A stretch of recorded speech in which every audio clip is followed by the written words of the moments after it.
વિદ્યાર્થી મિત્રો, હવે આપણે માદા જન્યુજનકના વિકાસની વાત કરીશું.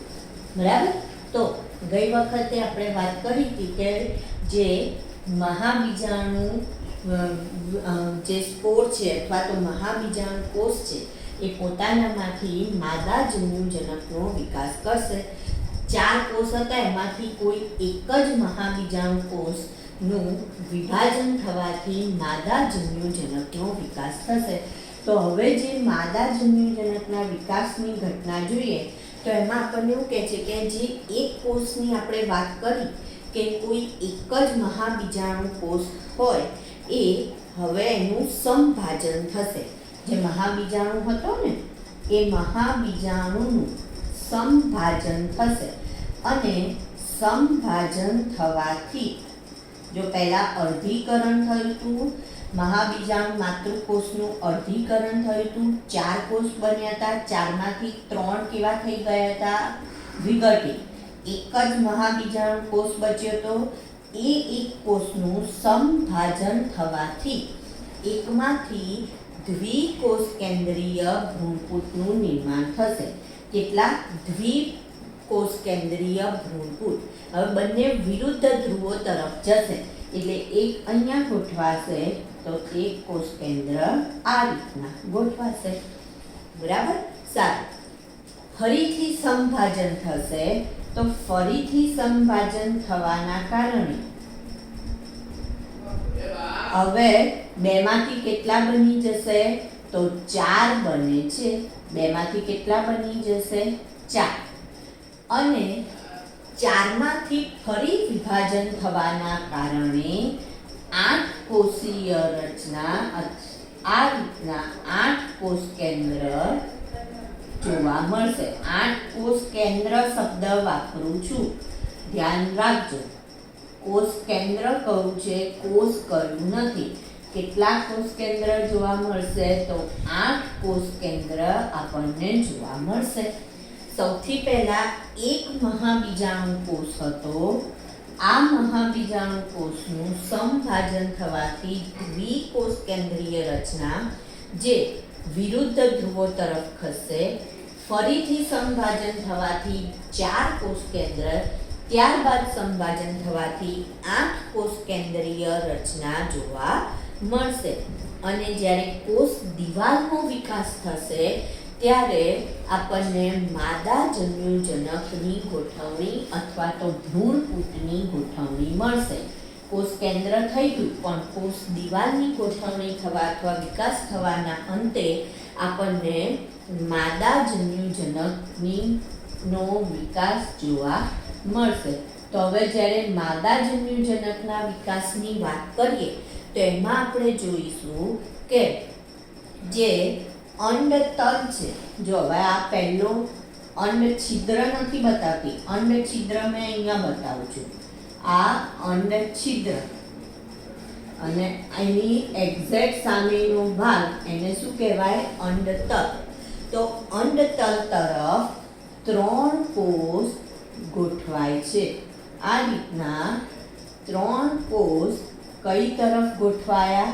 અંડતલ તરફ ગોઠવાયા. તો જ્યારે 3 કોષ ત્યાં ગોઠવાય છે જેને પ્રતિધ્રુવીય કોષ કહેવાય. આ 3ને શું કહીશું? પ્રતિધ્રુવીય કોષ. ત્યારબાદ એક મોટો કોષ મધ્યમાં ગોઠવાય છે જે 2 કોષ કેન્દ્ર ધરાવે છે. એક જ કોષ છે પણ કોષ કેન્દ્ર કેટલા ધરાવે છે? 2 કોષ કેન્દ્ર ધરાવતો કોષ એ ક્યાં ગોઠવાયેલો છે? તો બિલકુલ મધ્યમાં ગોઠવાયેલો છે, જેને આપણે ધ્રુવીય કોષ કેન્દ્ર તરીકે ઓળખીએ છીએ. દ્વિધ્રુવીય કોષ કેન્દ્ર શેના તરીકે ઓળખીશું? દ્વિધ્રુવીય કોષ કેન્દ્ર. બહુ ધ્યાનથી ભણજો. માદા જન્યુજનક અથવા ભ્રૂણપૂટનો વિકાસ માદા જન્યુજનક અથવા એને ભ્રૂણપૂટના વિકાસ તરીકે ઓળખવામાં આવે છે. બરાબર. સારું. 3 કોષ કઈ બાજુ ગોઠવાયા છે? અંડતલ તરફ ગોઠવાયા. એક કોષ વચ્ચે ગોઠવાયો, જે મધ્યમાં ગોઠવાયો, જે કેટલા કોષ કેન્દ્ર ધરાવે છે? 2. એટલે એને આપણે દ્વિધ્રુવીય કોષ કેન્દ્ર કહીશું. અને અંડ છિદ્ર તરફ 3 કોષ ગોઠવાય છે. એટલે એનો મતલબ સામસામે જુઓ, સામસામે 3, વચ્ચે 1. તો કુલ કેટલા કોષ થયા? તો કે 7 કોષ થયા. કેટલા કોષ થયા? 7 કોષ. 3 3 6 વત્તા 1. અને કોષ કેન્દ્ર કેટલા થયા? તો 8 કોષ કેન્દ્ર થયા. કેટલા કોષ કેન્દ્ર થયા? 8 કોષ કેન્દ્ર થયા. ગણ. 1 2 3 4 5 6 7 ને 8. તો ભ્રૂણપૂટ અથવા માદા જન્યુજનક 7 કોષીય અને 8 કોષ કેન્દ્રીય રચના છે તેવું કહી શકાય. હવે અહીંયા જોઈએ આપણે અંડછિદ્ર તરફ જે 3 કોષ ગોઠવાયા, એમાંના જે 2 કોષ છે, આ 2 કોષ, એને આપણે કહીશું સહાયક કોષ. શેના તરીકે ઓળખીશું? સહાયક કોષ. અને એની આજુબાજુ એવું સ્થૂલન થયેલું હોય છે કે જેથી જ્યારે પરાગનલિકા અહીંયા સુધી આવશે, પરાગવાહિની અને પરાગનલિકા કે જે નરજન્યુ લઈને અહીંયા સુધી આવશે, એ સ્થૂલન જે છે એ બધું વિઘટિત થઈ જશે. એટલે આ અને આ ભાગ અહીંથી આ કોષો વિઘટિત થઈ જશે, ખાલી થઈ જશે, જતા રહેશે. આગળ આપણે વાત કરીશું ફલનમાં એની. અને જે વચ્ચેનો કોષ છે એને અંડકોષ તરીકે ઓળખવામાં આવે. તો 2 સહાયક કોષ. કેટલા સહાયક કોષ? 2. અને 1 અંડકોષ. એટલે આજુબાજુ દરવાજા બીચ में બેઠા વરરાજા, એના જેવી સ્થિતિ થઈ અહીંયા કે અંડકોષ વચ્ચે છે અને એની આજુબાજુ 2 સહાયક કોષ છે. તો આ ભેગા મળે એને અંડ પ્રસાધન કહેવાય. શેના તરીકે ઓળખીશું? અંડ પ્રસાધન તરીકે ઓળખીએ છીએ. તો 2 સહાયક કોષ અને 1 અંડકોષ એ આ રીતના ગોઠવાશે. સહાયક કોષની આજુબાજુ સ્થૂલન હોય છે કે જેથી એને વિઘટિત કરવામાં એ સ્થૂલન મદદરૂપ થશે. ક્યારે વિઘટિત થશે? જ્યારે પરાગનલિકાના સંપર્કમાં આવશે ત્યારે તે વિઘટિત થાય છે. તો માદા જન્યુજનક અથવા ભ્રૂણપૂટ આટલી જ આકૃતિ દોરો તો પણ ચાલે. આમાં કંઈ તમારે વધારાનું બતાવવાની જરૂર રહે નહીં. જો અંડતલ તરફનો ભાગ આમ એમને જોઈએ તો આ રીતની થશે આકૃતિ. અંડતલ એટલે તળિયાનો ભાગ નીચે જશે, અંડછિદ્ર એટલે ઉપર આવશે. પ્રતિધ્રુવ કોષ એટલે 3 કોષ છે, વચ્ચે 1 કોષ, પણ કોષ કેન્દ્ર કેટલા છે? 2, જેને શું કહેવાય? દ્વિધ્રુવીય કોષ કેન્દ્ર કહેવાય. અને અંડછિદ્ર તરફ 2 સહાયક કોષ અને 1 અંડકોષ ગોઠવાય છે, જેને અંડ પ્રસાધન તરીકે ઓળખવામાં આવે. તો 7 કોષીય રચના અને 8 કોષ કેન્દ્રીય રચના તરીકે આપણે એને ઓળખીએ છીએ. તો આ માદા જન્યુજનકનો વિકાસ થયો. નર જન્યુજનકના વિકાસમાં આપણે એટલું જ કહ્યું હતું કે નર જન્યુજનકમાં વાનસ્પતિક કોષ અને શું આવેલું છે? જનન કોષ આવેલા છે. જો જનન કોષમાં કેટલીક વખતે 60% આવૃત બીજધારીમાં તો વાનસ્પતિક કોષ અને જનન કોષ જોવા મળે, એટલે દ્વિકોષીય. પણ 40%માં શું જોવા મળે છે આપણને? તો આપણે કહું હતું કે 3 કોષીય, એટલે કે જે જનન કોષ છે એ શેમાં પરિણમે છે? તો 2 જન્યુજનકમાં પરિણમે છે, અથવા 2 નર જન્યુમાં અથવા નર કુજન્યુ કોષોમાં પરિણમે છે. તો એ નર જન્યુજનકનો વિકાસ હતો. અને આ કોનો વિકાસ થયો? માદા જન્યુજનકનો વિકાસ થયો. હવે એનાથી આગળની ઘટના આવશે પરાગનયન. કઈ વાત આવશે? પરાગનયન. તો પરાગનયન એટલે શું? તો આપણે એવું કહીએ કે પરાગરજ ક્યાંથી ઉદ્ભવે છે? પરાગાશયમાંથી. પરાગાશયમાંથી પરાગરજ સ્ત્રીકેસરના પરાગાસન પર સ્થાપિત થવાની પ્રક્રિયાને પરાગનયન કહે છે. પ્રક્રિયાને શું કહેવાય? પરાગનયન કહે છે. હું કેસરમાંથી પરાગરજ પણ લખી શકો તમે. સ્ત્રી કેસરના પરાગાસન પર સ્થાપિત થવાની પ્રક્રિયાને પરાગનયન કહે છે. હવે પરાગનયન થવું જરૂરી કેમ છે? જો પરાગનયન ના થાય તો સપુષ્પી વનસ્પતિમાં પ્રજનન થઈ શકે ખરું? ના થઈ શકે, કારણ કે પરાગરજને પરાગાસન પર જવું જરૂરી છે. આપણે કહીએ છીએ કે નરજન્યુ એ માદાજન્યુ સુધી જવો જરૂરી છે, તો જ બે જોડાશે અને ફલન થશે. તો પરાગનયન પણ થવું જરૂરી છે. હવે પરાગનયનના પ્રકાર જોઈએ આપણે. તો પરાગનયનના 3 પ્રકાર પાડવામાં આવે છે. પરાગનયનના કેટલા પ્રકાર પાડેલા છે? 3 પ્રકાર પાડેલા છે, જે પરાગરજના સ્ત્રોતના આધારે એવું કહેવામાં આવે કે પરાગરજની જે પ્રાપ્યતા છે એના આધારે એના 3 પ્રકાર પાડેલા છે. પહેલું કહે છે સ્વફલન. પહેલું શું કહેવામાં આવે છે? સ્વફલન. બીજું આવશે ગૈટેનોગેમી અને ત્રીજું આવશે પરવશ. ગૈટેનોગેમી અને ત્રીજું આવશે પરવશ. સ્વફલન, ગૈટેનોગેમી અને પરવશ. તો પહેલું આપણે વાત કરીએ સ્વફલન. તો સ્વફલનમાં એવું કહે છે કે જે ધારો કે આપણે આ એક પુષ્પ દોરીએ,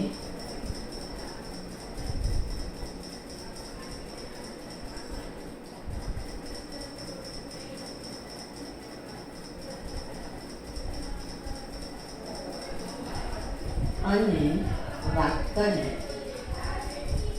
તો સ્વફલનમાં એવું કહે છે કે તે જ પુષ્પના આ શું છે? પુંકેસર. અને આ શું છે? સ્ત્રીકેસર. બરાબર. આ છોડ ઉપર આ ધારો કે આપણે લઈશું એક છોડ, તો છોડ ઉપર ઉગેલું પુષ્પ, તો તે જ પુષ્પના પુંકેસર ઉપરથી પરાગરજ તે જ પુષ્પના સ્ત્રીકેસર ઉપર જવાની પ્રક્રિયા, જેને શું કહેવામાં આવે છે? સ્વફલન કહે છે. કઈ પ્રક્રિયા કહેવાય? સ્વફલન. હવે આમાં શું થાય? તો કે આમાં જે પરાગાશય છે એનું સ્ફોટન જ્યારે થાય ત્યારે પરાગાસન પણ કેવું હોવું જોઈએ? તો કે પરાગરજને ગ્રહણ કરવા માટે તૈયાર રહેવું જોઈએ. કેટલીક વખત એવું થાય કે પરાગાશય સ્ફોટિત થઈ જાય, પરાગરજ નીકળી ગઈ, પણ હજી આ એટલું મેચ્યોર નથી થયું, પરાગાસન મેચ્યોર નથી થયું, તો એ પેલી પરાગરજને ગ્રહણ કરશે નહીં. તો આવા વખતે શું થશે? બધી પરાગરજ વેસ્ટ જશે. તો એવું ના થાય એટલા માટે એવું કહે છે કે બંને એક સાથે કેવા થવા જોઈએ? તો કે મેચ્યોર થવા જોઈએ. બીજું, બંને એકબીજાની નજીક ગોઠવાયેલા હોવા જોઈએ. તો સરળતાથી શું થશે? પરાગરજ પેલા પરાગાસન પર જઈ શકે છે. તો ઉદાહરણમાં આપણને વાયોલા, અબુટી અને કોમેલિના આપેલું છે. વાયોલા, અબુટી અને કોમેલિના. તો આવી જે વનસ્પતિ છે આપણે જે વનસ્પતિ વાયોલા, અબુટી અને કોમેલિના, કોમેલિના, આ જે છે એ ત્રણેયમાં આપણને 2 પ્રકારના પુષ્પ જોવા મળે છે. કેવા 2 પ્રકારના પુષ્પ? તો કે હવાઈ પુષ્પ પણ જોવા મળે છે અને સમૃદ્ધ પુષ્પ. 2 પ્રકારના પુષ્પ જોવા મળે છે. હવાઈ પુષ્પ એટલે સામાન્ય જે છોડ ઉપર બધા વનસ્પતિમાં હોય એવા પુષ્પ, હવામાં હોય. એવા પુષ્પ, તો એમાં તો વાંધો નથી આવતો. પણ જે સમૃદ્ધ પુષ્પ છે એ કેવા પુષ્પ છે તો કે ક્યારેય ખીલતા નથી. હંમેશા શેમાં રહે છે? કલિકા અવસ્થામાં રહે છે. કલિકા અવસ્થામાં શેમાં જોવા મળશે? કલિકા અવસ્થામાં જ રહે છે એવા પુષ્પ એટલે સમૃદ્ધ પુષ્પ. તો હવે જ્યારે કલિકા અવસ્થામાં જ હોય એટલે કે બંધ જ હોય, તો ત્યારે પરાગાશય અને એટલે કે પુંકેસર અને સ્ત્રી કેસર એ એકબીજાની કેવા હશે તો કે એકદમ નજીક હશે, સંપર્કમાં જ હશે. અને જ્યારે એકબીજાની નજીક જ હોય તો શું થશે તો કે પરાગરજ સરળતાથી પરાગાસન ઉપર જઈ શકે છે. તો સમૃદ્ધ પુષ્પમાં સરળતાથી એમ કે પરાગરજ એ પરાગાસન ઉપર સ્થાપિત થઈ શકે છે. તો આને આપણે શેના તરીકે ઓળખીએ છીએ? સ્વફલન તરીકે ઓળખીએ છીએ. તો એનો મતલબ સમૃદ્ધ પુષ્પ આ વનસ્પતિ માટે લાભકારક કહી શકાય કે ના કહી શકાય? કારણ કે અહીંયા તો પુષ્પ હંમેશા કલિકાવસ્થામાં જ રહે, બે જોડે જ રહે એટલે અંદર બેઠા બેઠા શું કરી રાખે તો કે પુંકેસર મોકલે રાખે પરાગરજ અને પેલું સ્ત્રી કેસર એને ગ્રહણ કરે જ રાખે છે. બરાબર. હવે આવશે ગેટેનોગેમી.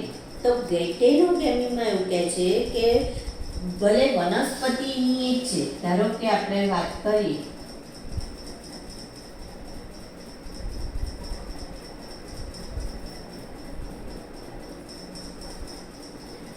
આ વનસ્પતિની જ છે. અહીંયા જો હું તમને બતાવું તો આવી રીતના થશે.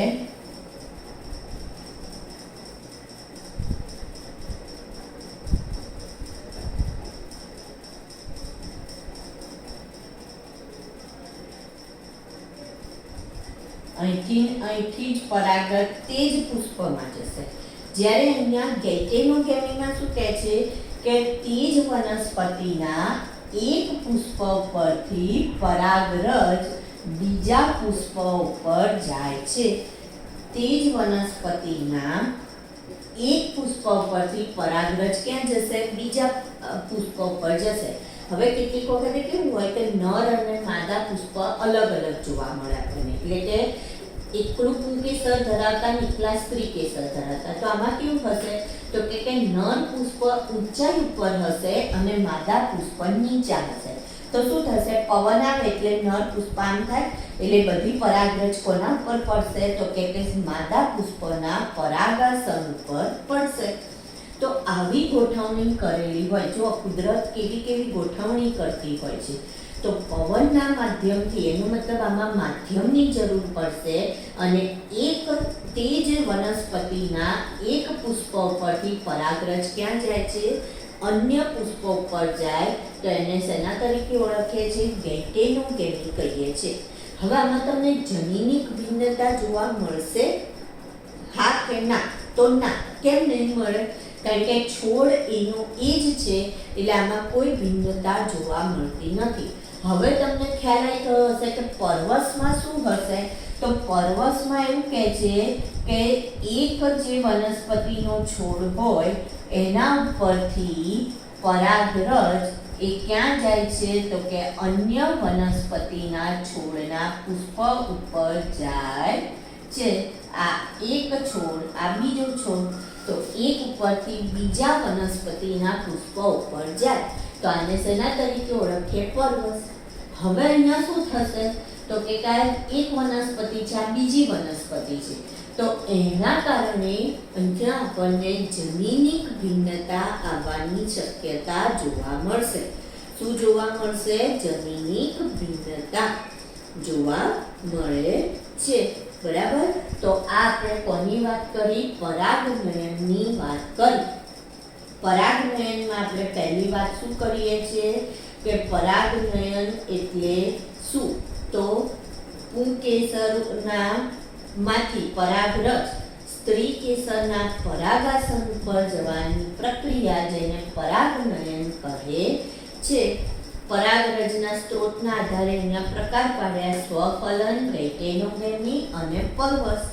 સ્વફલનમાં આપણે એવું કહીશું કે એક વનસ્પતિના પુષ્પમાં તે જ પુષ્પને પુંકેસર ઉપરથી તે જ પુષ્પના સ્ત્રી કેસર ઉપર જાય.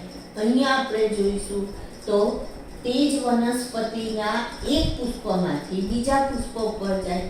પણ અહીંયા પણ આપણને ભિન્નતા જોવા મળતી નથી. એટલે આના જેવું થયું, સ્વફલન જેવું થયું. પણ આમાં આપણને વાહકની જરૂર પડશે કે જે અહીંથી અહીંયા સુધી લઈ જશે પરાગરજને. અને પરવશમાં આપણે એવું કહ્યું કે એક વનસ્પતિ પરથી અન્ય વનસ્પતિ પર પરાગરજ જાય છે, તો એને શેના તરીકે ઓળખાય? પરવશ તરીકે ઓળખવામાં આવે છે. બરાબર? તો આપણે કોની વાત કરી? પરાગનયનની વાત કરી.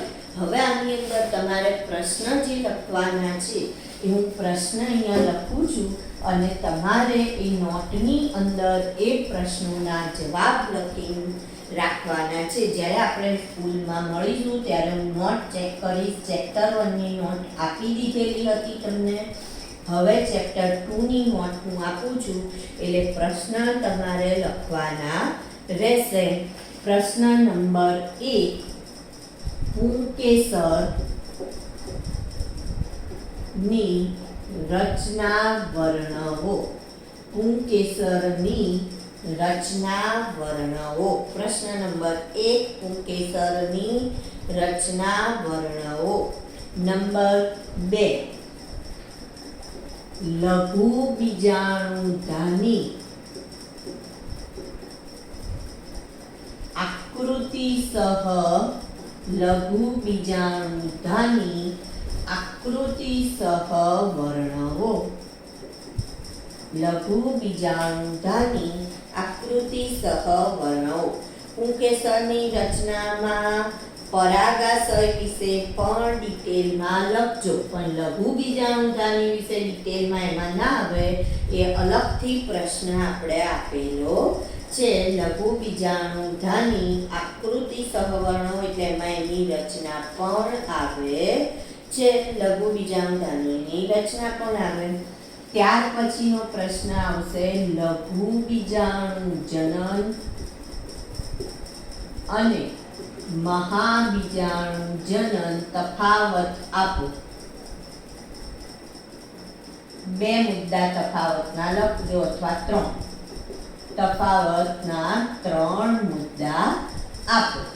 પ્રશ્ન નંબર 4, પરાગરજની રચના વર્ણવો. પરાગરજની રચના વર્ણવો. પરાગરજની રચના વર્ણવો. અને એની સાથે જ નર જન્યુજનકનો વિકાસ સમજાવો. નર જન્યુજનકનો વિકાસ સમજાવો. પ્રશ્ન નંબર 5, પ્રશ્ન નંબર 5, સ્ત્રી કેસરનું અન્ય નામ આપી. સ્ત્રી કેસરનું અન્ય નામ આપી. તમે આનો ફોટો પણ ક્લિક કરી શકો અથવા તો તમારે જ્યારે પણ આ વિડીયો ખોલશો એટલે આ પ્રશ્નો દેખાશે એટલે તમે પ્રશ્નો લખી કાઢજો અને એના જવાબ લખી કાઢજો. સ્ત્રી કેસરનું અન્ય નામ શું હતું? જાયાન હતું ને. અન્ય નામ આપી તેના પ્રકારો વિશે જણાવો. એક સ્ત્રી કેસરી અને બહુ સ્ત્રી કેસરી વિશે જણાવો. પ્રશ્ન નંબર 6, પ્રશ્ન નંબર 6, મહાબીજાણુધાની અથવા અંડકની રચના અને 7 બધામાં આકૃતિ દોરવાની જ હોય. જ્યાં ના લખ્યું હોય કે આકૃતિ જરૂરી નથી, એનો મતલબ તમારે દોરવી જ પડે. માદા જન્યુજનકનો વિકાસ. માદા જન્યુજનકનો વિકાસ અથવા તો એને શેના તરીકે ઓળખાય? ભ્રૂણપુટનો વિકાસ એના તરીકે પણ ઓળખી શકાય. પ્રશ્ન નંબર 8, પરાગનયન એટલે શું? તેના પ્રકારો વિશે જણાવો. પરાગનયન એટલે શું?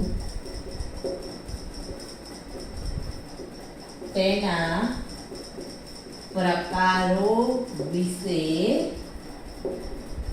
જણાવો. પ્રશ્ન નંબર 9, સમૃદ્ધ પુષ્પતા વનસ્પતિ માટે ફાયદાકારક છે?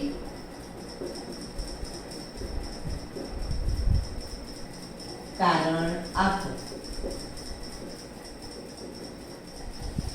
તો આટલા પ્રશ્નો તમારે લખી નોટ તૈયાર કરવાની છે. જ્યાં ના ખબર પડે જે પ્રશ્નમાં તો તમે મને પૂછી શકો છો. બરાબર.